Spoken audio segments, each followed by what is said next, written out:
এ বেটা রুটি আছে একটা, আমরা মানুষ হলাম 3 জন, এই একটা রুটি 3 জনে খামু কেমনে? আরে এটারই 3 ভাগ কর। হয় না, এটা 3 ভাগ করিস না, আমার কাছে একটা বুদ্ধি আছে। আর বুদ্ধি হলো আমরা 3 জন ঘুমায় থাকবো, যে সবচেয়ে বেশি ভয়ঙ্কর স্বপ্ন দেখবো রুটির ওই খাইবো। আচ্ছা ঠিক আছে, এটাই বলো, তাইলে আমরা ঘুমাই।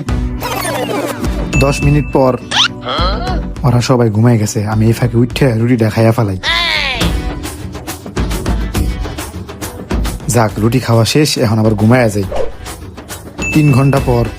ওই আসি বই, আর কত ঘুমাবি? ওঠ। ওই বেটা কি হয়েছে তোর? ওই বেটা তুই জানোস আমি কত ভয়ঙ্কর স্বপ্ন দেখছি? আমি স্বপ্নে দেখছি আমি 3 আসমানের উপরে উঠছি আর নামতে পারি না। ওই বেটা তোর সে আমি ভয়ঙ্কর স্বপ্ন দেখছি, আমি দেখছি সুন্দরবন বাঘের সাথে আমি যুদ্ধ করতেছি। আরে কস কি? আচ্ছা তাইলে দেখি হাসান কি স্বপ্ন দেখছে। ওই হাসান, ওই হাসান, ওই বেটা।